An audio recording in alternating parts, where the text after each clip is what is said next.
Hello everyone, Inquisitive Vaughn here, and in this video we are going to explore some of the history of the Necrons as a faction in Warhammer 40k. I've made a whole series going over available information on the Necron dynasties, so I don't mean that kind of history. I mean the changes in lore that differentiates old Cron lore from the new Cron lore. My last video and the responses I got from it really inspired me to look deeper into the history of all of this, and that's what led to this video. So, just a heads up, while I am going to mention some of the modern lore, the point of this video is to explore the older lore of the Necrons and how it changed, so I won't be going too deeply into the current edition and the current lore. Also, I will be going through this as fast as possible, but without sacrificing the depth of the information, right? With that being said, let's get into it. Alright, so boom, it's 1991, Games Workshop releases a model called a Chaos Android. The Chaos Androids were created by squats, or Warhammer 40k's dwarf-like abhumans, that had turned to Chaos. While the profile of the miniature is very similar to what would later be called the Necrons, the idea of squats would later be transformed by Games Workshop, which would essentially divide and separate the lore between the two factions. So squat lore would be elaborated on, emphasizing that squats were the notorious men of stone that were created by the men of gold during humanity's golden era before the Imperium of Man, known as the Dark Age of Technology. The squats would be the first to create the men of iron, which were machines guided by artificial intelligence. The squats, or men of stone, would achieve independence from humanity, making their civilization at the galactic core and taking their men of iron with them. Humanity would make their own men of iron and would soon after experience the cybernetic revolt, where the thinking machines created by humanity turned against humanity. It's not exactly known why this happened, but we could all connect the Chaos Androids being created by the Chaos Corrupted Squats to why the cybernetic revolt could have happened. Either way, Games Workshop would develop the Men of Stone and the Squat narrative, combining them and turning them into the Leagues of Votann, which is currently a playable faction in Warhammer 40k.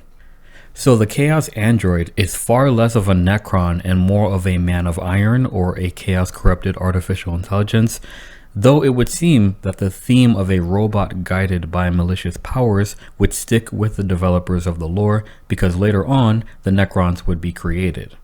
Second edition onward, Chaos Androids were removed. Second edition, Necrons don't exist. Moving on. Games Workshop began introducing the Necrons in White Dwarf articles around the year 2000, referring to them as Necron Raiders, and then in 2002, Necrons received their own codex as part of the playable Warhammer 40k factions as part of 3rd edition Warhammer 40k. At this time, the miniature range itself was very different from what we have now. The Necrons were portrayed as very heavy-looking, brutish, and menacing machines that were very clearly inspired by the Terminators of the Terminator franchise, if not visually, then by their faction rules, which were really easy to understand and included a rule called "We'll be back," a reference to the Terminator, which is the origin of the Necron reanimation protocol. During 3rd edition, it was simply that when a Necron miniature is destroyed, they have the potential to come back on a roll of 4 to 6. But there was also a rule called phase out, where if 75% of a Necron army was destroyed, the army would literally just disappear, granting victory to the opposing army. Very simple, very cool, and very representative of some of the aspects of the Necrons that would be emphasized later, such as their unwillingness to lose all of their resources. All Necron lore began in their 3rd edition codex. Every edition of Warhammer 40k has included the Necrons since then and has elaborated on lore found in the 3rd edition codex. It's here that we find out basically everything that we currently know about the Necrons, that they are even older than the Orcs and the Eldar, that the Mechanicus and Mars might be hiding something in relation to the Necrons on Mars, and the existence of dormant tomb worlds throughout the galaxy, and the Necrons' relationship to the C'tan. It's at this point that the lore differs from what we understand it to be currently. According to 3rd edition lore, the Necrons were enslaved to the Satan, or the star gods, and they arose from their stasis tombs to slaughter the living for their hungering gods that feasted on the souls reaped during these harvests. In 3rd edition lore, the cosmic conflict was between the Old Ones and the Satan, with the Old Ones using such races as the Orcs and the Eldar, and the Satan using such races as the Necrons and others, but we'll get into that later. The Necrontyr were an intelligent but short-lived species. While studying the stars, they were able to perceive and detect the Satan, which is what they would call the star gods, but were basically cosmic energy vampires that fed off of the energy emitted from stars until the stars died before they moved on to another one. The Necrontyr, who had already created and began utilizing living metal, which would later be called necrodermis, created bodies of necrodermis for the star gods. These bodies were made in the visage of the Necrontyr gods, but they themselves were not actually Necrontyr gods. However, due to their power, the Necrontyr worshipped these cosmic energy vampires with the face of their gods as their gods. Given physical necrodermis bodies, something changed in the Satan. They were experiencing a new kind of existence and had access to new forms of energy through physical reality as opposed to purely energetic, and what could be considered a minor form of psychic energy from the worship of the Necrontyr. It's emphasized that the Necrontyr, they had gods, they had beliefs, they had culture, and they had science. They had souls. Even if their presence in the warp was not strong, they were a fully developed people. Having previously been denied the secrets of eternal life from the Old Ones, the Necrontyr were ready to face the Old Ones using the Satan. However, according to this codex, the Satan offered the Necrontyr immortality and they accepted. The caveat was that they would become mindless robots under the control of the Satan, with only the strongest amongst them having any of their previous intellect or will left. The one thing all Necrons had was hatred toward the living, and as such they were perfect soldiers for the star gods. 3rd edition lore presents the war in heaven pretty much how we understand it up until a certain point. Alright, 3rd edition is the source of the lore that the goal is to sever the material universe from the warp, since the warp was a source of power to the Old Ones. The Old Ones fought against this desperately, waking up or otherwise empowering beings that already existed in the warp. Seeing this, the Satan decided to let these warp predators wreak havoc on the psychic species of the Old Ones, and they would sleep until this was complete. So the Satan would enter stasis tombs, and their Necron slaves would protect them while the creatures like the enslavers fed on the Old Ones and their creations. So the lore in 3rd edition differed slightly in that there was no mention of the Silent King, and it's basically the Satan that are leading the Necrons and making the decisions. The 3rd edition codex saw the redesign and rapid expansion of the Necron range to include miniatures of the two Satan, the Nightbringer and the Deceiver, new warriors, immortals, lords, destroyers. It even included the monolith and flayers, pariahs, and wraiths. Truly unique amongst these were the pariahs. The pariahs were human blanks that were taken by the Necrons and transformed into Necrons so that they could be used against Psykers. They carried war scythes and were a bodyguard unit to Necron lords. There were no pharaons this edition, and there weren't any overlords, just Necron lords, which were some of the most powerful servants of the Satan. The pariahs were the next phase of the Satan's ideal for the galaxy, the combination of Necron technology and human evolution mixed into one. So another interesting lore difference was that biotransference was still possible, whereas in current lore, nothing is said about biotransference being an active practice still. In 3rd edition, the Necrons could take other species and put them through biotransference. In fact, it's implied that the Necrons bioengineered the pariah gene amongst humans so that eventually the Satan would have an army of blanks to fight against the Old Ones. Also, it's stated here that the glowing dot on the forehead of the pariahs was a third eye, and that's important because of what I'm going to say later in the video about that. Yeah, so that was pretty much third edition. Necrons were servants and slaves to the star gods. There were no overlords or pharaohs, and there was no silent king. Necrons harvested humanity to feed the voracious appetite of their gods, the Satan, and humanity was in complete misery. Necron pariahs had been manipulated into existence by the Necrons and the Satan. The Necron range received a vast update to their sculpts and an expansion. It was a cool time to be a Necron player. Just a few more things about the 3rd edition lore and codex. Because the Satan were the leaders of the Necrons and they were also considered gods, they were worshipped by other species that had evolved into existence, including humans. Now, being that there were only 4 Satan remaining due to the Nightbringer cannibalizing the rest of them, and that only 2 were actively guiding the Necrons, the Nightbringer would become known as Death to many species, and this is said to explain why the Grim Reaper looks like how he does, because it's based off of Azagorod, the Necrontyr, god of death. The Deceiver, on the other hand, became like a devil figure to many species, who would make pacts with him and deals with him, only for him to betray them and slaughter them, using the Necrons to do so. Really cool stuff, honestly. The 3rd edition codex also introduced the Necron harvest fleets. Necrons traveled on their ships to worlds from their own tomb worlds to harvest populations for the star gods. 3rd edition lore is why the Necron fleet is referred to as a harvest fleet, along with the Tyranid fleets. I just found that to be interesting because I still play Battlefleet Gothic tabletop and I have a full Necron fleet, so to see that was pretty cool. Also, because Necron pharaohs didn't exist at this time, neither did Necron dynasties. However, the 3rd edition codex for Necrons did present different color schemes for Necrons, with the lore reason being that it was influenced by the Tomb World's environment or the Satan. Every single color scheme that would later be used as a dynastic color scheme is featured as a color option in the 3rd edition codex.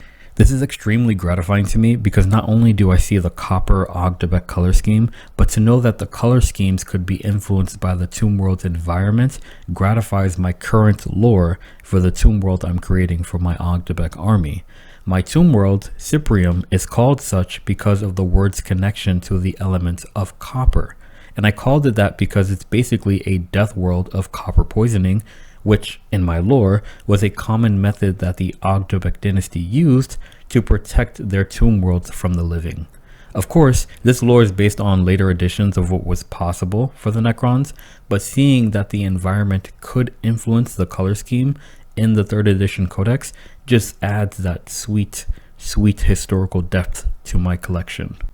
3rd edition also had instructions for how to build Necron terrain. 3rd edition was pretty cool, and 4th edition would really just be a slight change in the rules, but basically the same lore. Everything would change with 5th edition. 5th edition can be described as the beginning of the modern Necron narrative. GW completely redid the lore of the Necrons. Instead of the Necrons being slaves of the Satan were slaves of the Necrons. Suddenly, the Necrons had a ruler, the Silent King, and they also had pharaohs and dynasties and named characters. It was also during 5th edition that the Silent King actually returned to the galaxy after exiling himself in shame for what he had done to the Necrontyr people. 5th edition introduced the idea that his goal for the Necrons was to find bodies to house their Necron consciousness again so that they could be living beings, and he returned to this galaxy because he saw the approach of the Tyranids, which threatened that possibility. So basically, he wanted to reverse biotransference. This was such a dramatic change from the previous editions.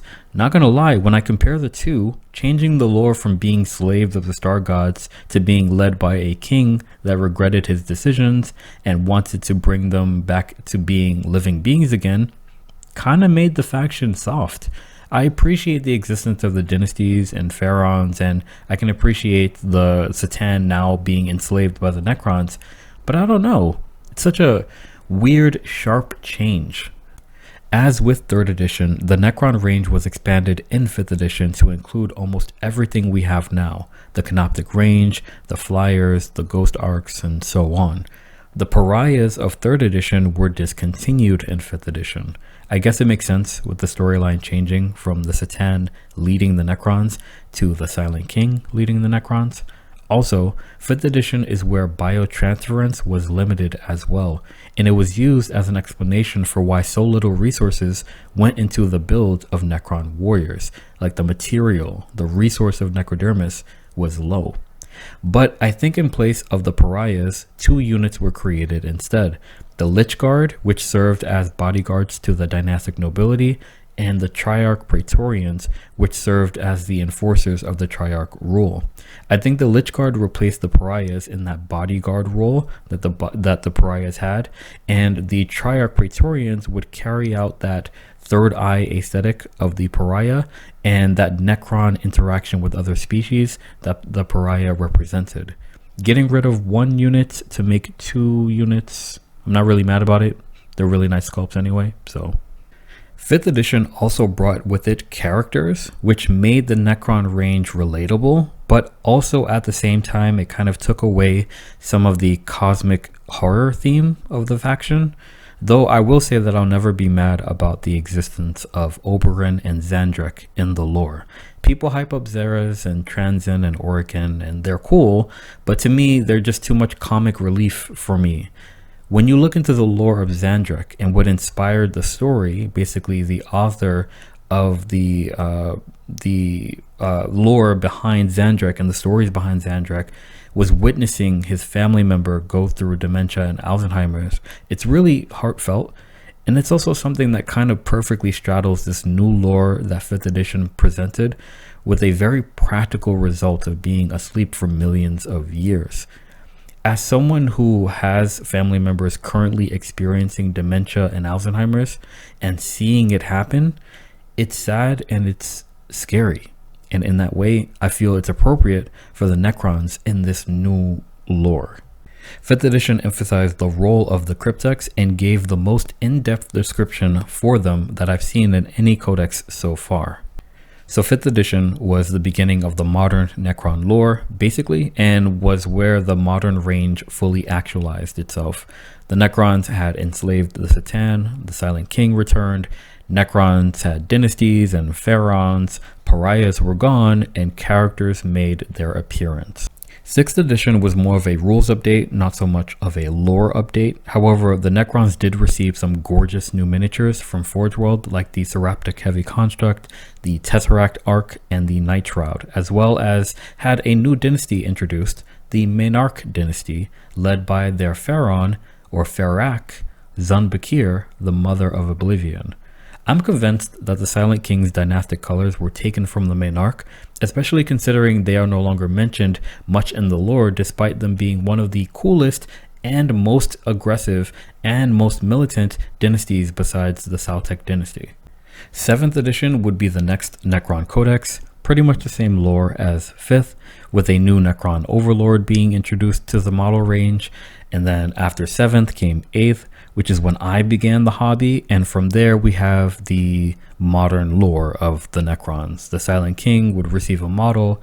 The lore changed again, saying that the Silent King wasn't running back to the galaxy because of the Tyranids, but that he was continuing the original goal of the Satan in 3rd edition, severing real space from the warp. He also was in the Outer Dark conquering world for the Necrons to rule, and it's an interesting twist to the narrative yet again.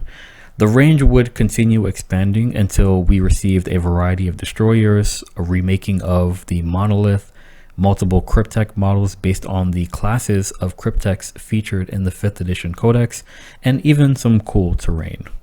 And that's pretty much it. Clearly, the Necron lore has changed multiple times throughout the editions, and this was a fun research project to do, honestly. As a fan of the Necrons, I actually learned a lot, and I hope you did too. If you want to know more, I've included the PDFs to the Necron 3rd and 5th edition codexes in the description below, because what is dead may never truly die, and older editions are inherently superior, and we should all play dead games just to experience a different era of the hobby.